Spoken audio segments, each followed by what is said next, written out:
buenas noches a todos. Un placer nuevamente saber que por esta vía, por este medio, podemos tener una comunicación, por decirlo así. Gracias por abrir las puertas de su hogar, de su corazón, de su mente. Y pedirles en esta noche que me vuelvan a aceptar en sus hogares, ya que mi esposa no puede en este momento estar por acá porque se acompaña a mi hija que está recién operada. Pero muy gustoso, espero que puedan recibir la palabra de Dios, no importa de quién venga, la verdad, sino que tratemos de estar preparados, tratemos de siempre estar listos para la venida del Señor cuando Él lo decida. Por eso es que llevamos a cabo todas estas escuelas virtuales los días miércoles, ¿verdad? A esta hora. Así es que pedirles una vez más que tratemos de poder entender el mensaje, de poder llevarnos en esta noche a algo nuevo en nuestras vidas. Pero como no somos dignos de iniciar nada en esta vida sin ayuda del Señor, quiero pedirles un momento que como familia allí juntos podemos tomarnos de la mano, podemos estar reunidos en las salas de sus hogares, de sus casas, y podamos iniciar esta noche con el tema de hoy. Y antes, pues, encomendarnos en el Señor, en el Espíritu Santo. Así es que les pido que inclinen su cabeza y vamos a decir en el nombre del Padre, del Hijo y del Espíritu Santo. Amén. Señor Jesús, que todos los días de nuestra vida quieres entrar en nosotros y acompañarnos a luchar fuertemente contra el enemigo y a cada instante que nos acorrala y que nos amenaza. Queremos decirte, Señor, en esta noche que nos prepares, que nos des fortaleza, que nos des bendición para poder enfrentar cualquier circunstancia y momento. Gracias, Señor, por todos los momentos que nos das de alegría en nuestras familias, por todos los momentos de bendición, por nuestros trabajos, por nuestras familias, por nuestros hogares, por todo, Señor, lo que tenemos. Es únicamente agradecerte. Y en esta noche te pedimos, Espíritu Santo, que nos des discernimiento y que nos des claridad para entender realmente lo que quieres que en esta noche nos llevemos en nuestro corazón. Gracias, Padre, gracias, Hijo, y gracias, Espíritu Santo, porque nos vas a acompañar en todo momento. Y a ti también, Mamá María, que nunca nos abandonas, te ruego, Señora, que tomes todas las oraciones que tenemos y peticiones en esta noche y las lleves a Jesucristo, nuestro Señor. Él siempre inclina el oído y está dispuesto a escuchar. Y decimos así todos juntos: gloria al Padre, gloria al Hijo y gloria al Espíritu Santo, como era en un principio, ahora y siempre, por los siglos de los siglos. Amén, amén y amén. En el nombre del Padre, del Hijo y del Espíritu Santo. Así es que en esta noche tenemos algunas preguntas que podamos hacer en nuestras vidas. Sobre el tema de hoy, es un tema polémico, es un tema difícil, es un tema que ha costado a través de la historia poderlo entender. Vamos a llevar apenas una guía, algo pues muy leve, como dicen ahora los de tecnología, muy light, ¿verdad? Porque esto es un curso de muchas semanas. Esto es un curso que nos llevaría muchísimas lecciones y poderlo explicar hasta presencialmente. Pero como es difícil, vamos apenas a tocar algunos puntos básicos sobre el libro de las Revelaciones. Vamos a hacer una visión sobre el libro del Apocalipsis. ¿Será el futuro que nos están narrando? ¿Será una presentación de lo que va a pasar, pero en diferentes lenguajes, diferentes simbolismos, diferentes números. Será algo que nos quieren asustar, que nos quieren plantear, que nos quieren decir: conviértete y arrepiéntete, que viene el fin del mundo. Tal vez en algún momento hemos visto o ha venido a nuestra puerta de la casa o en algún lugar algún señor allí con una bata blanca, todo lleno de barba, un poco desgreñado, con un garrotito en su mano y diciéndonos: arrepiéntete, arrepiéntete, arrepiéntete, el mundo se va a acabar, el final de los tiempos estará a la vuelta de la esquina. Todo eso, pues, en realidad es a veces como para infundir temor en nuestras vidas. Pero en realidad vamos a tocar un poco sobre este libro de San Juan, escrito por el apóstol San Juan, el evangelista San Juan, más o menos allá en el año 100 después de Cristo. Él lo hace en una forma de carta dirigida ¿a quiénes? A unos pueblos de Asia Menor, o que podemos llamarle también Anatolia, que hoy en día es el pueblo o país de Turquía, donde está localizado precisamente, como les dije la semana pasada, donde están los restos del apóstol San Juan. Entonces, San Juan lo hace en forma de carta para todas estas regiones, o las 7 iglesias que se habla también en el Apocalipsis, porque todos ellos estaban amenazados por el Imperio Romano. Había persecución, y pues esta parte de la historia no la vamos a tocar, pero cada uno más o menos tiene una leve reseña de lo que era la persecución de la Iglesia Católica por los romanos hasta el año 383 después de Cristo, cuando Constantino ya deja de perseguir, siendo el emperador de Roma en ese tiempo, deja de perseguir a la Iglesia y ya la libera. Este libro es muy enigmático, es muy difícil de entender, por lo que se han generado muchos errores de interpretación a lo largo de la historia, donde hoy en día pues la Iglesia trata de interpretarlo de la mejor manera para que nosotros lo podamos entender. ¿Quién fue el emperador Domiciano? Domiciano fue un emperador romano allá por los años del 81 al 96 después de Cristo, y tomó parte cuando Juan escribió el Apocalipsis también, donde él realiza una fuerte persecución, como decir una campaña negativa para perseguir a los cristianos, para perseguir a todos aquellos que tenían la ideología de Cristo, del Mesías, del Nazareno. Entonces, ¿qué es lo que hace como para generar poder, como para generar fortaleza negativa? Entonces agarra al apóstol San Juan y lo deporta, siendo él el obispo en Éfeso, estamos hablando de la región de Turquía por supuesto, y lo manda a una isla lejana en lo que es el lugar que se llama Patmos. Allí en la isla de Patmos fue desterrado el apóstol Juan. Allí escribió el Apocalipsis. Siendo hostigados los cristianos, que a su vez esperaban la llegada de Cristo, entonces el apóstol Juan, al ver todo esto y que no sucedía pues lo que ellos esperaban, entonces para librarlos un poquito de todos estos males, él decide escribir un libro o una carta con muchos simbolismos, con muchos signos, con muchos números, para ser interpretado por ellos de la mejor manera y que no pudieran ser capturados, por decirlo así, o declarados cristianos en su lugar en donde ellos podían encontrarse, porque los romanos lógicamente los mandaban a matar. Entonces es como un consuelo el libro del Evangelio, más bien es un libro de esperanza.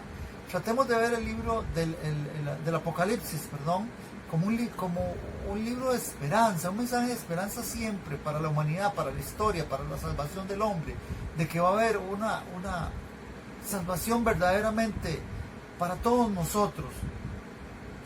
Y allí pues en esos lugares en donde estaban estas 7 comunidades, como ya lo hemos visto el año pasado, donde estaba Pérgamo, donde estaba Tiatira, donde estaba Sardes, Esmirna, Filadelfia, Éfeso y Laodicea, esos pueblos estaban amenazados por los romanos. Eran las 7 iglesias que se hablan en el Apocalipsis y los pueblos del Asia Menor o Anatolia, localizadas en la región de Turquía actualmente.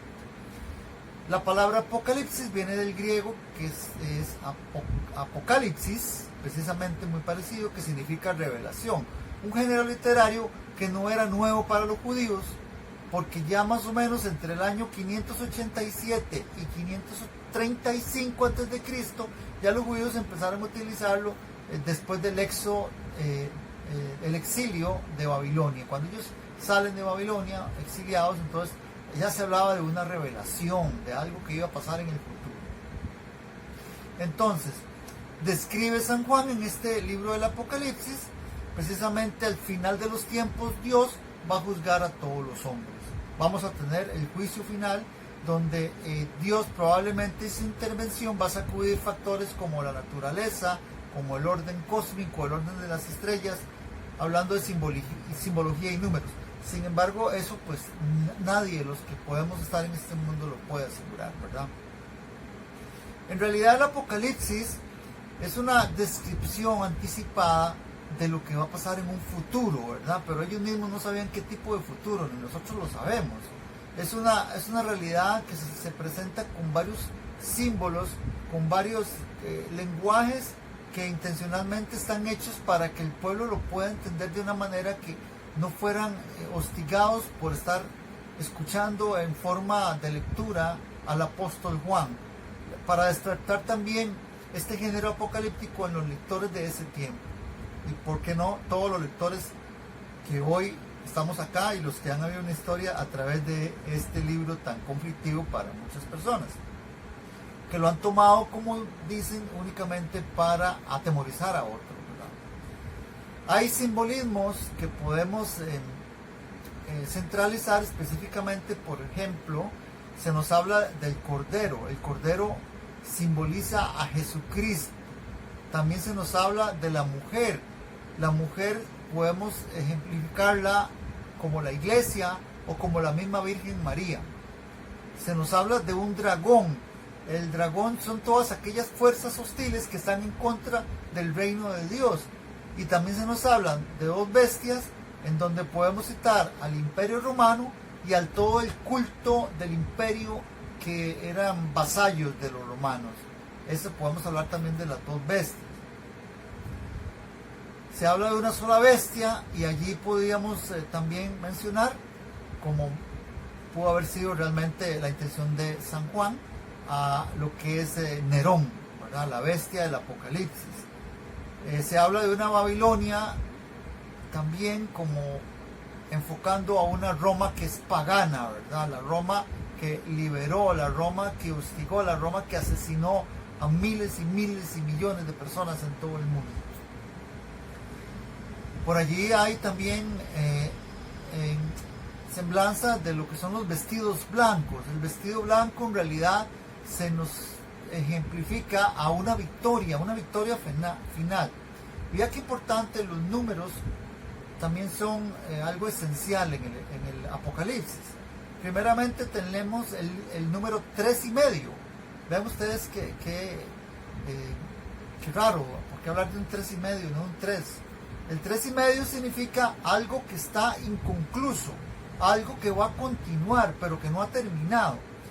Entonces, ese 3,5 lo vamos a dejar para después.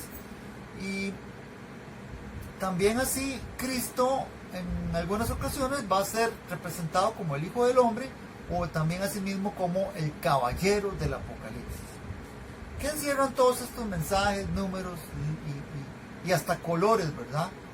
Y animales? Todos pues tienen un significado que la iglesia lo ha interpretado de esa manera. Sin embargo, los exégetas, que son los encargados, digámoslo de manera científica, de interpretar este libro, no terminan de estudiarlo y continúan, ¿verdad? Pero lo que ya tenemos es lo que podemos ver en este día. También se nos habla de revelaciones sobrenaturales por símbolos, que se va a hablar del pasado, del presente y del futuro de la iglesia. Es un futuro indefinido, donde va a haber una esperanza entre ¿qué? Cuando Jesucristo asciende al cielo, cuando resucita, y cuando va a venir su regreso glorioso. Ese periodo es como indefinido, porque no tenemos con certeza en realidad un específico tiempo en cuanto a cuándo va a ser eso, ¿verdad? Entonces se nos presenta un panorama en donde siempre va a haber una lucha, donde va a haber un sufrimiento, donde va a haber persecuciones a la iglesia, donde va a haber un fracaso en muchas gentes que abandonan a Dios, que abandonan el reino en la parte terrenal, pero va a haber una realidad que vamos a esperar un Salvador y también una victoria final, donde esa victoria va a ser exclusivamente obra de Jesucristo, que va a vencer el pecado y que va a vencer la muerte. Entonces, allí se nos van a ir presentando con todo esto varios signos. Entonces, pero principalmente, ¿cuál es el mensaje específico y esencial que tiene Juan en este libro del Apocalipsis? Es que Dios es el Señor de la historia y que a través de Él se nos va a dar a los hombres en el final la venida de Jesucristo glorioso. Ese es lo que nos quiere el mensaje poner Juan, de que Jesús es ayer, hoy y siempre, es el alfa y el omega, el Señor de la historia y dueño del tiempo, donde Él va a venir y se va a acabar el sufrimiento y se va a acabar esa muerte que nosotros pues tenemos en realidad miedo muchas veces.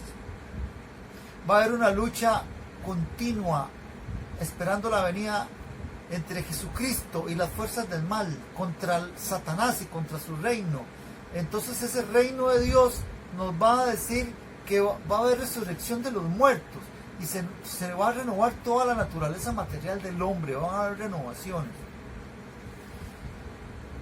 Se nos habla de muchas calamidades, pero las calamidades no tienen que ser interpretadas al pie de la letra para intimidar a la gente, porque a través de sufrimientos del bien y del mal, muchas personas se quieren aprovechar de eso, especialmente, pues para nadie es un secreto, personas de otras religiones y otras iglesias que atraen a los demás a su secta, a su grupo, ¿verdad? Para decirles, vea lo que está pasando, que la iglesia católica muchas veces nos comparan hasta con la Babilonia, como la ramera, por decirlo así, al Papa como la bestia, cosas tan realmente insólitas, ¿verdad? Que da vergüenza en realidad repetirlas, pero como quien dice, ya nadie come cuento, ya los católicos ya estamos cansados de eso, ya sabemos cómo defendernos, entonces ya los hermanos separados no nos quieren asustar o no pueden asustarnos con eso. Sin embargo, pues siempre en el reino de Dios hay mucha gente ignorante. Vamos a hablar un poquito sobre símbolos, colores y números que aparecen en Apocalipsis. Se nos habla de un ángel degollado, se nos habla de un color blanco que pasa a ser un color violeta, y se nos habla de los números, específicamente de números importantes como el 666 y como el 144,000. Ahorita vamos a hablar sobre todo eso. Y hay números que no fueron escritos por casualidad, sobre todo estos dos, ¿verdad? El 666 y el 144,000. El Apocalipsis en realidad es un instrumento de símbolos, de revelación divina, que San Juan nos está diciendo, interprétenlo de la mejor manera que yo lo estoy escribiendo. Entonces, se ha intentado traducir a través de la historia todos estos mensajes que el apóstol San Juan nos ha querido dejar ahí impresos. En la parte de símbolos hay una, digamos, dicotomía. ¿Qué es dicotomía? Es una parte en donde hay como un periodo ahí indefinido entre lo que es el cielo y la tierra. Hay un espacio allí entre esos dos, cielo y tierra, o tierra y cielo. ¿Qué pasa entre esos dos? Bueno, en el Apocalipsis se nos dice que se desarrolla la liturgia en la iglesia. ¿Por qué? Porque esa liturgia trata de luchar contra el mal y hacer el bien para que nosotros la entendamos. Por eso es importante que nosotros siempre estemos litúrgicamente preparados. Hay un trono que se nos habla y lógicamente el trono representa a Dios. El ángel que está en pie y que es degollado es Jesucristo. ¿Por qué degollado? Porque primero es muerto, crucificado, y luego es resucitado, Él resucita. Entonces ese ángel que está en pie degollado, lo degollaron porque era el Cordero, era el Cristo, pero luego se puso en pie el ángel y resucitó. Ese es el Señor Jesucristo. Se nos habla también de unos 7 sellos, que es un pergamino que habla sobre la historia de la humanidad. Y hasta se nos habla de un lago, y ese lago significa, algo negativo. ¿Por qué? Porque es un lugar de rechazo a Dios, es un lugar donde nos podemos hundir en nuestros pecados. Entonces son cosas que podemos hablar que son negativas. Vamos a hablar un poquito de los animales.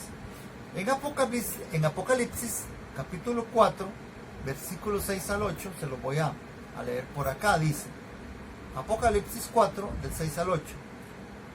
4 vivientes llenos de ojos por delante y por detrás.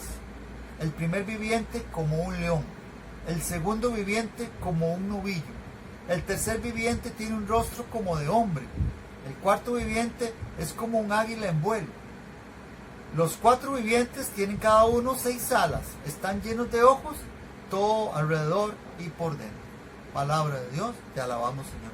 Vean ustedes qué significativo es Juan, qué descriptivo al hablar de los vivientes, al hablar de ojos, al hablar de alas. Todo eso tiene mucho significado. Sin embargo, pues nos asustan diciendo como que si fueran unos monstruos ahí que nos presentan, ¿verdad? Y hay muchas personas que se asustan. ¿Qué representan estos seres vivientes? Bueno, representan la creación, la vida que viene de Dios. Cada animal tiene en sí su representación. Por ejemplo, el león significa realeza, majestuosidad. Un león, como ustedes han visto, es el rey de la selva. Significa majestuosidad y realeza de Dios. ¿Qué significa el toro? El toro significa la fuerza, la fortaleza que tenemos nosotros, que debemos de tener para luchar contra el enemigo. ¿Qué significa el águila? Significa velocidad, significa altura, significa que debemos nosotros de tratar de enfocarnos en las cosas del cielo siempre y de estar siempre listos en todo momento. Eso significa esa velocidad. Pero también por allí se representa un animal en forma negativa que es el dragón. El dragón específicamente sí representa totalmente al mal. También hay colores en el Apocalipsis que no son casualidad. Por ejemplo, además podemos decir que Juan no ve las cosas en blanco y negro. No. ¿Por qué? Por ejemplo, vemos allí colores que tienen una carga muy emotiva en nosotros. Por ejemplo, hay 5 colores específicamente en la complejidad de esta obra del Apocalipsis, que es bien compleja. Hay atributos que se dan a través de los colores a personajes, y esos personajes tienen relación con el bien y el mal, y hay que interpretarlos de las mejores maneras. Por ejemplo, el color blanco simboliza trascendencia. ¿Cuál trascendencia? Que vamos a trascender del mal al bien, o sea, recuperando el reino de Dios en nosotros, no esperando que venga el reino de Dios y nos caiga así, sino que tratar de que el reino de Dios esté en nosotros, convirtiéndonos cada día y tratar de hacer las cosas de lo mejor. Ese color blanco entonces va a ser una victoria en nosotros, del resucitado. ¿Se acuerdan ustedes del álbum blanco que se hablaba en la charla del Alto en el Camino? Ese color blanco significa resucitado Jesucristo. Y todos aquellos que triunfan con Él, por lo tanto, si invisten de ese color de Cristo y de sus discípulos. Pueden verlo ustedes en el sacerdote, ¿verdad? Que se viste de blanco. También ahora tenemos el color dorado. El color dorado es muy importante porque significa oro puro. Es un color que Juan lo guarda para lo que es la liturgia. ¿Por qué la liturgia? Porque es una cercanía directamente al misterio divino de Dios.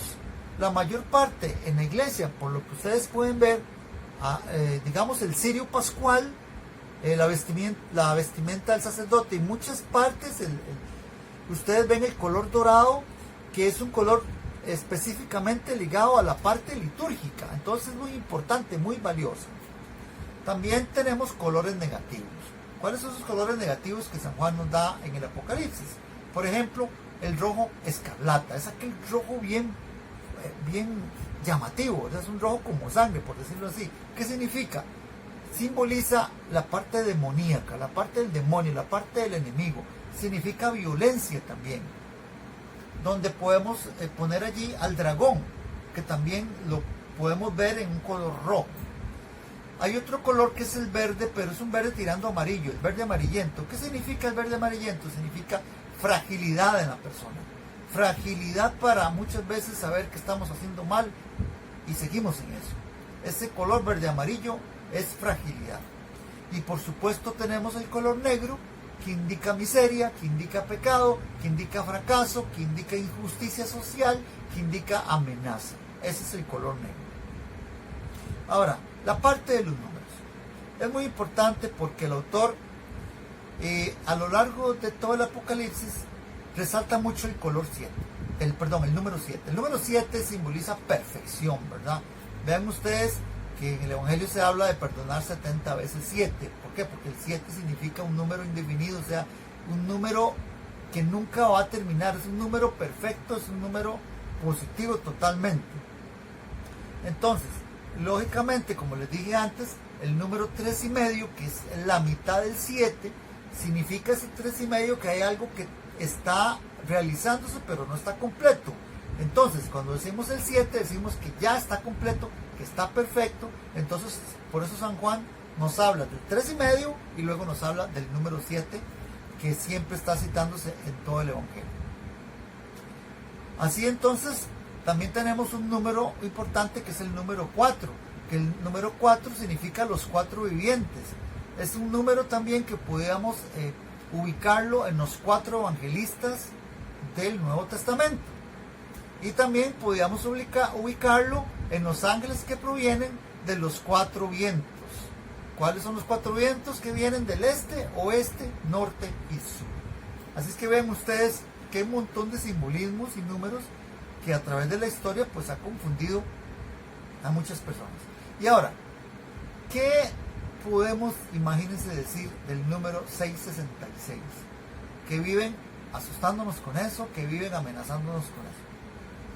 Es un número, el número 6 es una parte enigmática en donde el profeta trata de aclararla de la siguiente manera. Pero vean ustedes lo que dice en Apocalipsis capítulo 13, versículo 18. Pongan atención, dice: aquí está la sabiduría, que el inteligente calcule la cifra de la bestia. Pues la cifra, pues es la cifra de un hombre. Su cifra es 666. Palabra de Dios, te alabamos, Señor. Claramente una persona que es un poquito ignorante en cuanto a esto, viene una persona de fuera de la iglesia y le habla de esto, pues dice uno, pues tiene que haber una bestia en algún momento. Entonces, hay una interpretación que viene de los tiempos antiguos que se llama la gematría. La gematría es un arte antiguo que trata de investigar o de relacionar números con verdades teológicas, verdades de la iglesia, verdades de la Biblia. Por ejemplo, la gematría toma las letras del abecedario y les da un simbolismo. Por ejemplo, a la letra A le da el valor de 1 y a la última letra, que es la letra Z, le da el valor de 900. Entonces, con esos números, así, aplicándolo a letras, Juan quería formar juegos de personas, juegos de nombres, para que las personas pudieran interpretarla de esa manera. No así los romanos, pues que no creían lógicamente en el Nazareno y no podían creer que una persona pudiera escribir y pudiera dar salvación a los demás de esa manera. Entonces Juan, inspirado por Dios, lógicamente toma todos estos simbolismos. Les repito, la A tiene un valor de 1 y la Z un valor de 900. Así entonces, el número 666 durante muchos siglos ha tomado interpretaciones diferentes, ha querido la historia incluso darle el número de la bestia a diferentes personajes, por decirlo así, al mismo Domiciano, que fue el emperador romano que persiguió a estos cristianos de Esmirna, perdón, de Asia Menor, y también a muchos otros como a Hitler, como a Stalin, como el mismo Martín Lutero, y personas así se les ha querido dar esa referencia de que son la bestia. Entonces, este simbolismo de bestia lo que hace es indicar que esta bestia es vulnerable. ¿Por qué es vulnerable? Porque cuando venga Jesús en su segunda venida, Él va a aplastar la cabeza de esta bestia. Él va a vencerlo en su resurrección. Entonces, Juan sigue dándonos muestras de los números en toda, digámoslo así, la Biblia. Porque cuando Juan escribe el Apocalipsis, toda la Biblia ya estaba completa, por decirlo así. Entonces, el número 12 es muy importante. Lástima, pues no tengo aquí una pizarra y lo hacemos presencialmente, pero vamos a tratar un momento de hacerlo mentalmente. El primer 12 que utiliza Juan se refiere al Antiguo Testamento. ¿A qué parte del Antiguo Testamento? A las 12 tribus de Israel. El segundo número 12, ¿a qué se refiere? Al Nuevo Testamento. ¿A qué se refiere? A los 12 discípulos o apóstoles del Cordero escogidos por el Señor. Entonces, ya tenemos un primer 12, ya tenemos un segundo 12, ¿verdad? Entonces, esta suma va a empezar a revelarnos la historia de la salvación y va a juntar el Antiguo Testamento con el Nuevo Testamento. ¿Por qué? Porque al final se va a dar una total divinidad y una acción que Dios va a hacer a toda su iglesia, a todo su pueblo que lo va a estar esperando. Entonces, vamos a la parte de los 144,000. Nos hablan los hermanos de afuera que esa es la cifra de los que se van a salvar. Por Dios, ¿cuántas personas han fallecido en la historia? ¿Cuántas personas dicen ellos que son 144,000? Ni son 144,000 tribus, ni son 144,000 grupos, ni son 144,000 países. Es un número que San Juan lo utilizó para describirnos ¿qué? Lo siguiente. Vean ustedes. Por ejemplo, tomo entonces el primer 12, las 12 tribus de Israel. Tomo el segundo 12, los 12 apóstoles del Señor. Cubro toda la Biblia. Entonces, hago una multiplicación de esta manera. 12 por 12 nos da 144. Quedamos ahí. Pero hay un número en la Biblia que significa plenitud, significa acción salvífica de Cristo. Significa ese número que es cuando Dios va a tomar a todo su pueblo y lo va a salvar. ¿Cuál es ese número? El número 1000. Entonces, es muy fácil. ¿Qué significa? 12 por 12 por 1000. Significa salvación completa de todo el pueblo. ¿Cuánto nos da esa suma? 12 por 12, 144, y por 1000, 144,000. Más claro ni el agua. Ese es el número que significa 144,000, ¿verdad? Así es que no podemos hablar de que hay un tal rapto ni nada de eso, porque esas son cosas inventadas por personas que han estado fuera de la iglesia hace muchos siglos y lógico han arrastrado a otros. Vamos a hablar un poco de espiritualidad, ya que ustedes saben que el tiempo es el mayor enemigo. Es cierto que está cerca el fin del mundo. Es cierto que se nos viene todo encima. Yo digo personalmente que el fin del mundo en mi vida es cuando yo me aparto de Dios. Es cuando yo me entrego al pecado. Es cuando yo me entrego al vicio. Cuando yo me entrego a las cosas más atroces. Para mí es el fin del mundo. ¿Por qué? Porque si no está Cristo conmigo, si no está Dios en mi corazón, es el fin para mí. Entonces, podemos decir que todos estos conocimientos que se habla en el Apocalipsis no es un tipo de futurología. O sea, que se nos habla del futuro. Puede hablarnos de un futuro, pero de esperanza, de la venida del Señor, del Mesías. Entonces, podemos hablar que la segunda venida de Cristo tiene un nombre. ¿Cuál es ese nombre? Se llama parusía. Recordemos la palabra. Parusía es la segunda venida de Cristo, donde vamos a esperarlo con ansias, donde vamos a saber que volverá Jesucristo a terminar lo que ya empezó. Él empezó con su venida, con su resurrección, y va a venir a terminar toda esa obra. No la va a dejar incompleta. Entonces, toda la creación, todo el esplendor de su gloria será en el momento en que Él tenga su parusía. ¿Cuándo va a pasar esto? Dice acá en San Mateo 24, versículo 36, solo sabemos que nadie conoce ese día y hora sino el Padre. Palabra de Dios. Solamente el Padre lo conoce, ni siquiera el Hijo.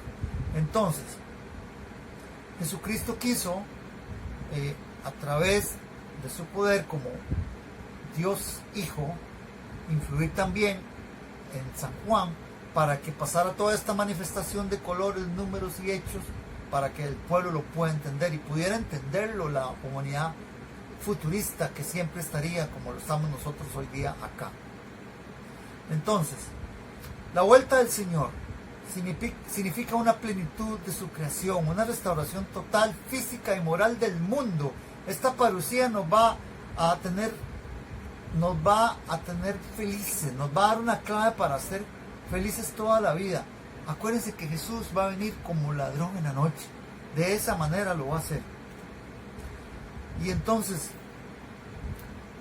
ese acontecimiento que Jesús se lo anunció a sus discípulos, dice acá en San Mateo: será predicado este evangelio del reino en todo el mundo, testimonio para todas las naciones, y entonces vendrá el fin. Palabra de Dios, te alabamos, Señor.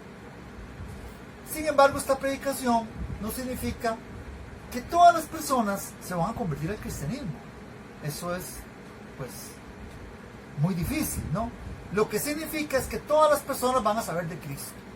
Y el que no se quiera convertir, pues va a ponerse contra él. Y eso lo estamos viviendo hoy en día. Porque cuando Cristo vuelva, habrá amigos, pero también habrá enemigos. Pero no habrá ningún pueblo que diga no lo conocemos.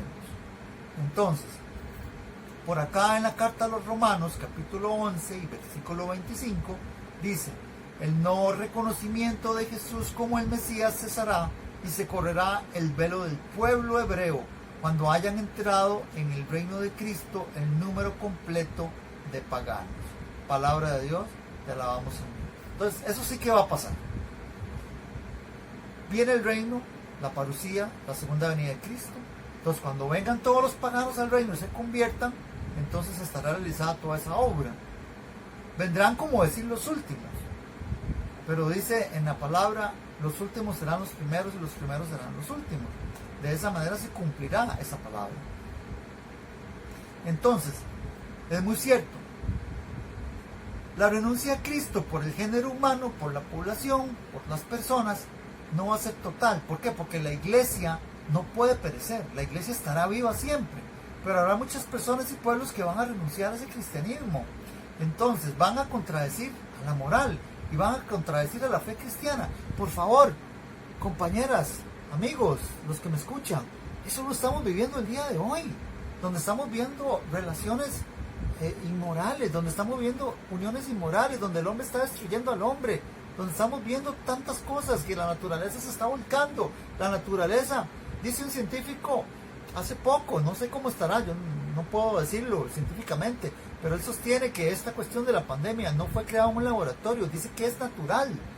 ¿Por qué entonces no podemos pensar que hasta esta cosa natural está destruyendo el mundo?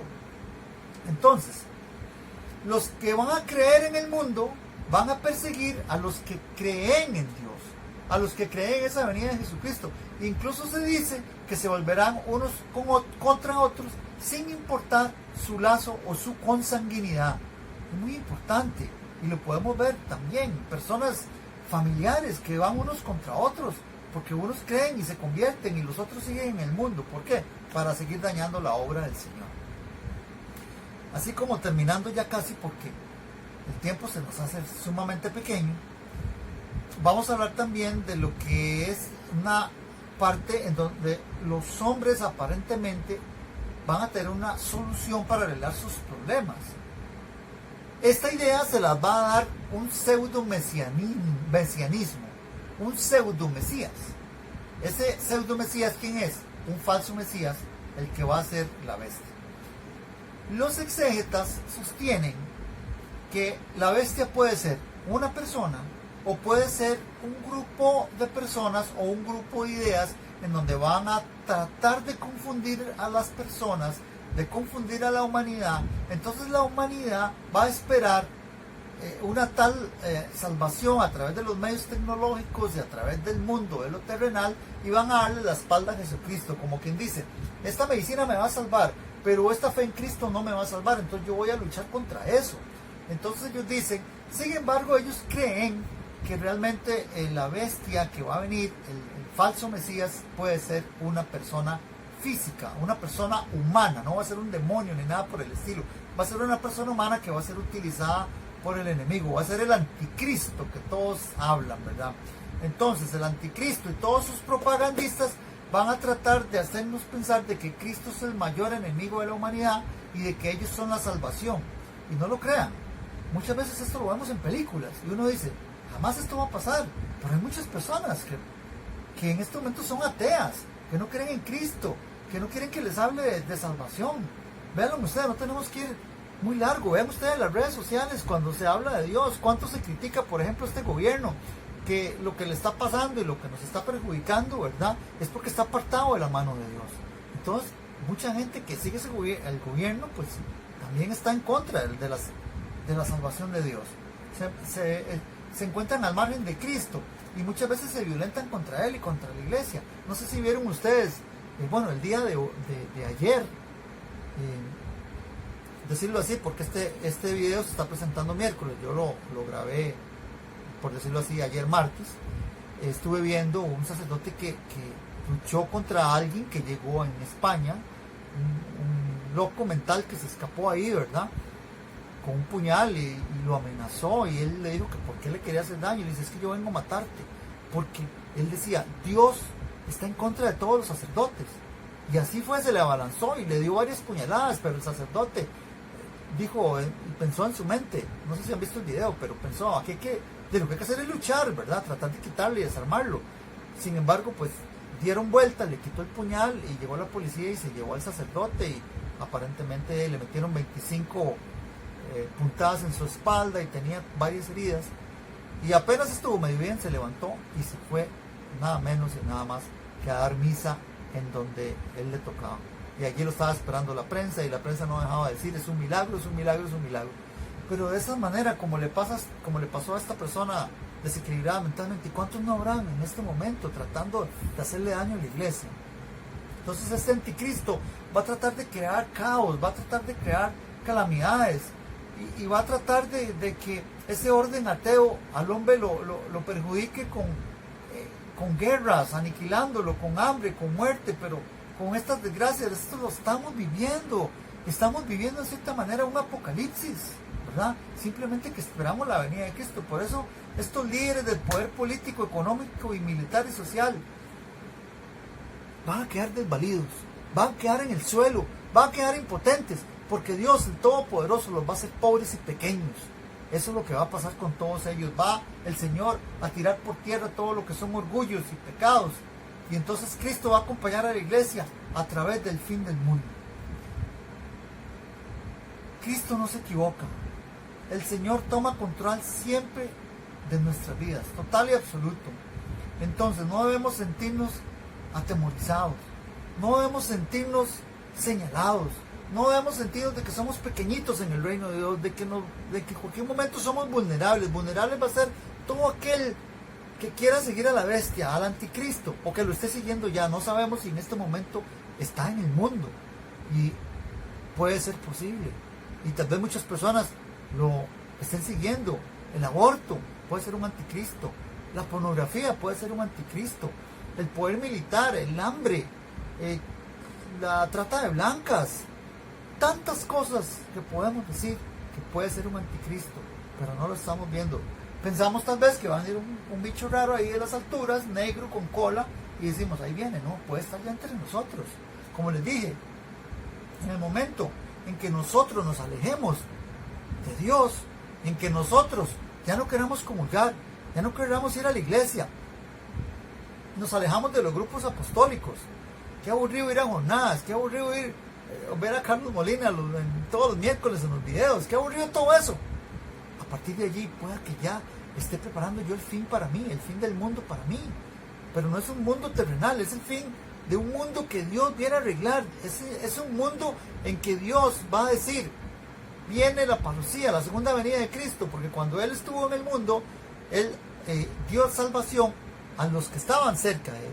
Pero ya Cristo va a venir a salvar a todo el mundo y a todo el que quiera estar con Él. Lo que pasa es que la mayoría de personas le van a dar la espalda, la mayoría de personas no van a querer seguirlo, y van a seguir al orgullo, van a seguir al pecado, van a seguir todo eso que les va a llamar la atención, ¿verdad? Y quitémonos muchas cosas de la cabeza negativas, los colores negros, esos rojos escarlatas, esos verdes raros. Tratemos de ver las cosas de colores bonitos, como la canción, ¿verdad? De colores que nos cantaban en jornadas. Tratemos de ver las cosas también con nuestra mente, y investirnos del color blanco, y seguir siempre lo que la iglesia nos pide, de colaborar en todo momento, y tratar de ser seguidores de Cristo y no abandonarlo nunca. Estos mensajes tratemos también de compartirlos con otras personas que tal vez, mire, nos encontramos a alguien en la calle y nos está, mire, es que viera que yo me siento mal y siento que no hay salvación. Espérese un momento, le voy a mandar un video, déme su número de teléfono, le voy a mandar un videito ahí que tal vez le ayude. Y todas estas ideas y charlas y mensajes, pues no veamos a la persona que lo está haciendo, ¿verdad? No veamos en este momento pues esa cara o las palabras. Pensemos en el mensaje que Dios nos quiere enviar a través de las redes sociales, por las cuales hoy en día pues tenemos que vivir con ellas.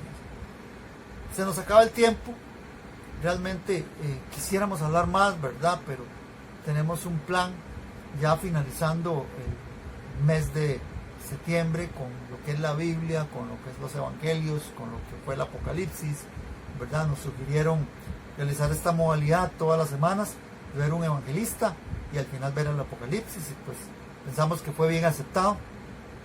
Necesitamos que ustedes estén conectados siempre con la escuela virtual, que sea cada día más gente, y tratar de decirle a las personas que dicen ellos, mire, estamos en la escuela virtual, tómese un tiempito por ahí, le voy a mandar este video, le voy a mandar el link, no importa, véalo, aunque no esté en la escuela, pero sigue siendo usted jornalista, dígale, Cristo cuenta contigo, y siempre diga, y yo con su gracia.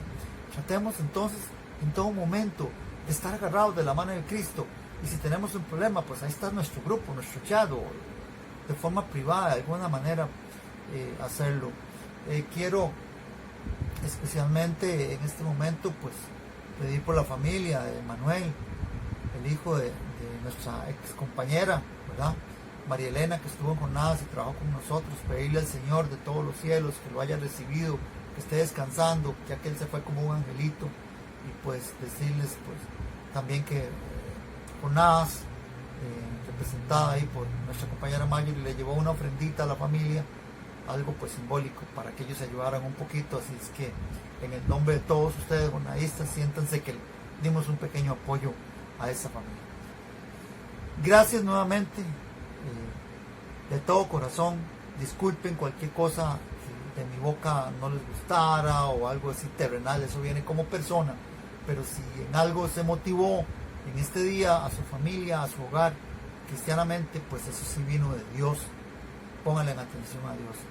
Y quiero en este momento pues nuevamente ponerme en oración con ustedes y decirles que me acompañen.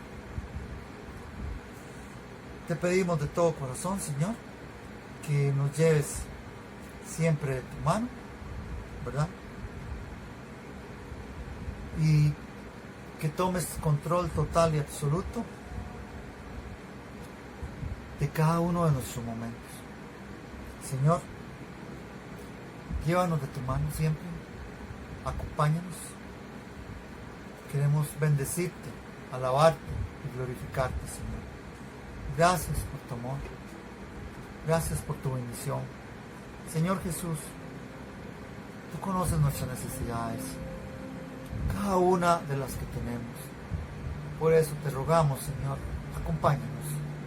Y te damos gracias, Señor, por ser tan bueno con nosotros. Te damos gracias por darnos la oportunidad siempre de rodillas, de declarar nuestros pecados, de volver a ti. Si estamos un poco separados, danos la oportunidad nuevamente, recíbenos en tus brazos, por tu infinita misericordia, tómanos en tus manos. Señor, para ti no hay nada imposible. En este momento te pido por este niño Manuel que partió a tu casa, partió a tu gloria. Recíbelo y dale mucha paz a su familia. Y a cada uno de nosotros, en nuestros hogares, nuestras necesidades, cualquier situación que estemos pasando, te pedimos, Señor, que llenes e inundes nuestra casa de tu divina presencia, nos perdones por nuestros errores y nos lleves hoy y siempre a la vida eterna, Señor. Te lo pedimos, oh poderoso Padre, en el nombre de tu Hijo Jesucristo, nuestro Señor, con la fortaleza del Espíritu Santo, con la intercesión de Santa María, nuestra Madre, con la presencia real de nuestro ángel de la guardia. A ti, Señor, que vives y reinas por todos los infinitos siglos de los siglos. Amén, amén y amén. Cúbrenos, Señor, con tu sangre bendita, en el nombre del Padre, del Hijo, del Espíritu Santo. Amén. mucha paz en sus corazones, muchas bendiciones. Dios los bendiga. Nos vemos pronto. Gracias.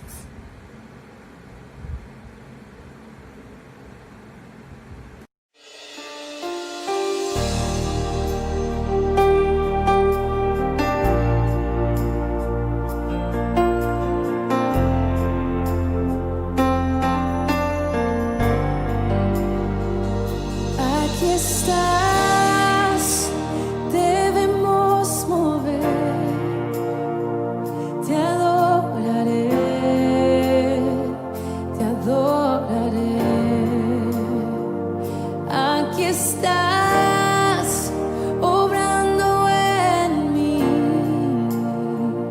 te adoraré, te adoraré.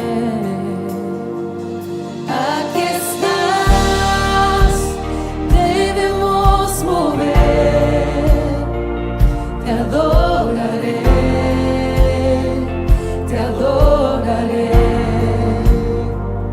Aquí estás, obrando en mí, te adoraré, te adoraré. Te llamamos milagroso, abres camino, cumples promesas, luz en tinieblas, mi Dios, así eres tú. Milagroso, abres camino, cumples promesas, luz en tinieblas, mi Dios, así eres tú. Aquí estás, sanando mi corazón, te adoraré, te adoraré. Aquí estás, tocando mi corazón, te adoraré, te adoraré. Te llamamos milagroso, abres camino, cumples promesas, luz en tinieblas, mi Dios, así eres tú. Milagroso, abres camino, cumples promesas, luz en tinieblas, mi Dios, así eres tú. Aquí estás, tocando mi corazón, te adoraré, te adoraré. Aquí estás, sanando mi corazón,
no pueda ver, estás sobrando.